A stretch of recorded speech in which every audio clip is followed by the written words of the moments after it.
ओम शांति। व्यक्ति एक, व्यक्तित्व अनेक। इस पुस्तक में आज हम पढ़ेंगे युक्ति से मुक्ति दिलाते थे।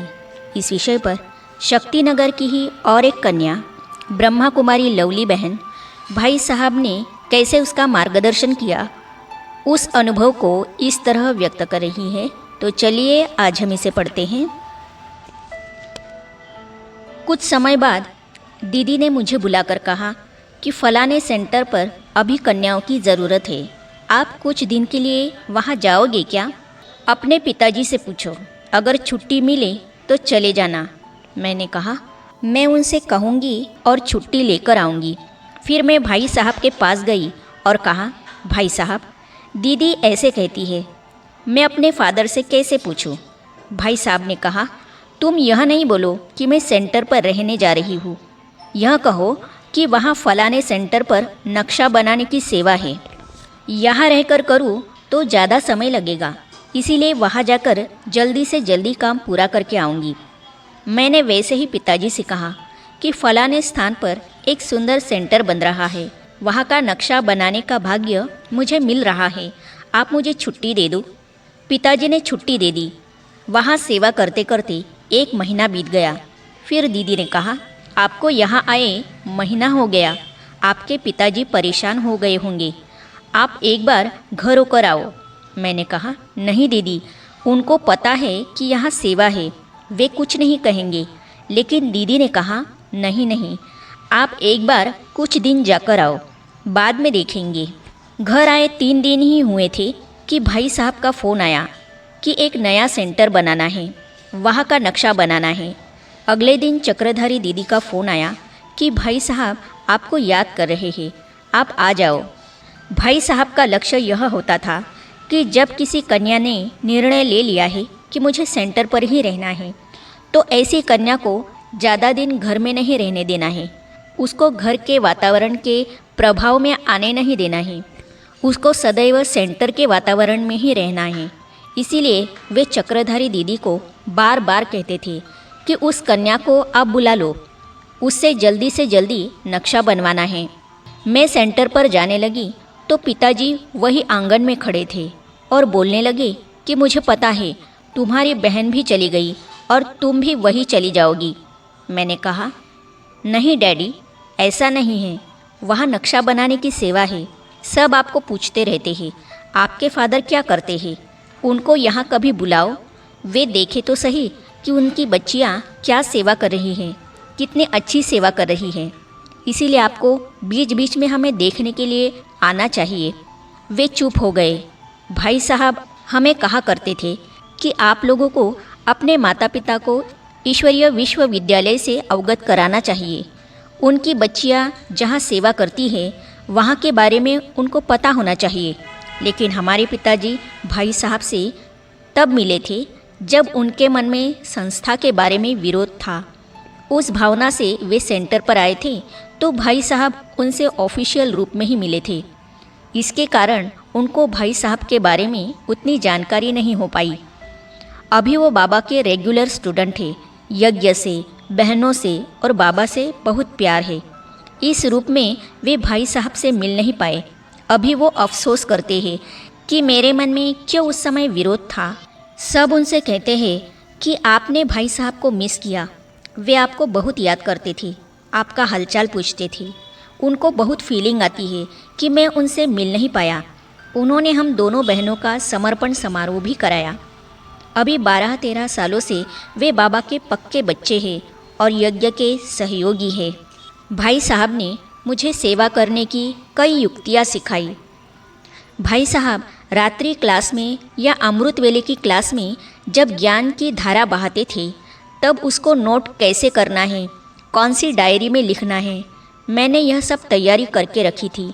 उनकी ज्ञान धारा का एक भी बिंदु मिस ना हो, यह मेरा लक्ष्य होता था। उसके बाद भाई साहब ने मुझे बाहर ऑफिसर्स की सेवा कैसे करनी है, उसके लिए क्या स्थूल और सूक्ष्म तैयारियां होनी चाहिए, वे सब सिखाया। सेवा के लिए बाहर निकलते हैं तो बैग में टोली होनी चाहिए, लिटरेचर होना चाहिए, मानसिक रूप से शक्तिशाली होकर रहना चाहिए। वे खुद टोली बनवाकर बॉक्स में रखा कर कौन सा लिटरेचर ले जाना है यह भी तैयार करके एक बैग में रखकर हमें देते थे। अगर साथ में कोई बड़ा होता तो उसको क्या बोलना है और मुझे क्या बोलना है यह भी बताते थे। वे कहते थे कि जिससे आप मिलने जाते हो उसको हाथ जरूर जोड़ना, भले आप ओम शांति भी कहते हो। उन्होंने सिखाया कि जब आप किसी के पास अपना काम कराने जाओ तो मन में यह भावना ज़रूर होनी चाहिए कि यह बाबा का बच्चा है, हमारा भाई है, इसको ज़रूर बाबा का प्रसाद मिलना चाहिए। भले ही वो हमारा काम करे या न करे, हमें उसको बाबा की अंजलि जरूर देनी है।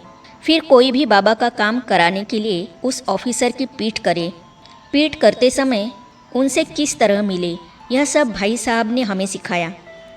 वे हमारी स्थिति की भी परीक्षा लेते थे। कभी कभी सेवा अर्थ 3-4 स्थानों पर जाना होता था तो वे हमारी स्थिति की भी परीक्षा लेते थे। वे हमसे पूछते थे कि आप वहाँ कैसे जाएंगे। एक बार मैंने कहा, भाई साहब बस से भी जा सकते हैं और ऑटो से भी जा सकते हैं। भाई साहब कहते थे, ठीक है बस में जाओ। बस भी 2-2 या 3-3 जगह बदली करनी पड़ती थी, फिर भी हम सेवा करने के लिए जाते थे। वापस आने के बाद फिर कहते थे कि फलाने जगह से और एक काम करवाना है, आप जा सकती हो, थके तो नहीं हो ना। हम कहते थे, नहीं भाई साहब। उस समय भाई साहब क्लास में आने वाले किसी भाई से गाड़ी मंगवाकर गाड़ी में भेजते थे। कभी सेवा करके आने के बाद तुरंत किसी को मुरली सुनाना या कोर्स कराना पड़ता था। भाई साहब कहते थे, बाहर जाकर सेवा करना और यहाँ सेंटर पर मुरली सुनाना, कोर्स कराना अलग अलग सेवाएं हैं, दोनों करनी ज़रूरी है। बाहर जाने की सेवा अस्थायी है, उसको भी करना है, और मुरली पढ़ना, कोर्स कराना आदि हमारा कर्तव्य है, इनको भी करना है। इस प्रकार सेवा केंद्र के अंदर और सेवा केंद्र के बाहर कैसे सेवा करनी चाहिए ये सब हमें उन्होंने सिखाया। हम छोटों को यज्ञ के बड़ों से मिलाते थे। हमें बड़ों से कैसे मिलना है, उनसे कैसे बातचीत करनी है, ये सब भाई साहब ने सिखाया। मैंने एक एलिवेशन बनाया था, उसे देखकर भाई साहब ने कहा कि इसको गुलजार दादी जी को दिखाओ। मैंने कहा, जी भाई साहब। उन्होंने पूछा, कैसे जाओगे? मैंने कहा, बस से जाऊंगी। ठीक है, वहाँ पहुँचने के बाद मुझे फ़ोन करना। फिर वहाँ जाकर क्या बात करोगी? उन्होंने समझाया कि जब आप इसे दिखाओगी तब आपसे वे पूछेंगे कि यह आपको कैसा लग रहा है। उस समय आप वह नहीं कहना कि मुझे अच्छा लग रहा है, आप कहो कि दादी जी आप बताइए कैसा लग रहा है, मुझे आपकी राय लेनी है। अगर आप अपनी बात ही बताना शुरू करोगी तो आप उनकी राय नहीं ले पाओगी ना। इस तरह भाई साहब हर बात हमें सिखाया करते थे। भाई साहब जो भी सेवा देते थे वो निश्चित होने वाली ही होती थी। इसके बाद मैंने सेंटर पर ही रहना शुरू किया। हर रात्रि को भाई साहब की क्लास होती थी बहनों के लिए। हमें इंतज़ार रहता था कि आज हमें कौन सा खजाना मिलने वाला है। सेंटर पर मुझे 2 सेवाएं मिली थी। एक थी जो भी सेंटर के भाई बहनें मधुबन जाते हैं या मधुबन से आते हैं तो उनके लिए फूल लेकर आना और भाई साहब के कमरे में रखना। सेंटर के नज़दीक एक मंदिर था, वहाँ फूल बेचने वाले बहुत होते थे, वहाँ से मुझे ले आने होते थे। जब वे बहनें या भाई साहब से मिलने आते थे तो भाई साहब उनको वो फूल देते थे। एक बार गणेश चतुर्थी थी, शक्तिनगर से गणेश यात्रा निकलने वाली थी। उस दिन भाई साहब सब क्लास वालों को एक एक फूल देकर बधाई देना चाहते थे। भाई साहब ने मेरे से कहा, मुझे 60-70 गुलाब के फूल चाहिए, सिस्टर क्या आप ला सकती हो? मैंने कहा, हाँ भाई साहब ले आऊँगी। फिर कहा, सभी फूल डंडी वाले होने चाहिए और साबुत भी होने चाहिए। मैंने कहा, जी। फिर उन्होंने पूछा, एक फूल की कीमत कितनी होगी? मैंने कहा, मुझे नहीं मालूम भाई साहब। उन्होंने कहा, एक फूल 1 रुपये से ज़्यादा नहीं होना चाहिए और 100 फूल ले आना। 100 फूल के लिए उन्होंने 100 रुपये दिए। मैं मंदिर के नज़दीक गई। एक फूल वाली से मैं दाम पूछ ही रही थी कि उतने में एक व्यक्ति आकर वो पूरी टोकरी ही उठा कर ले गया। उसने बोला, यहाँ से यात्रा निकलने वाली है, मैं ये सब फूल ले जाऊँगा। दूसरी तरफ देखा तो उस फूल वाली के पास उतने फूल नहीं थे जितने हमें चाहिए थे। मैं सोच में पड़ गई। मन ही मन कहा, बाबा यह क्या हो गया, अभी मैं क्या करूं? बाबा, गणेश जी ने ही भेजा है, मैं कैसे जाऊं? 2-3 मिनट वही खड़ी रही चुपचाप। उतने में वो व्यक्ति दौड़ते दौड़ते आया और उस महिला से कहा कि यह यात्रा इधर से नहीं आई, दूसरी तरफ से निकल गई, ये फूल वापस ले लो। इससे फूलवाली परेशान हो गई। उसने मेरे से कहा, आपको जितने भी चाहिए ले लो।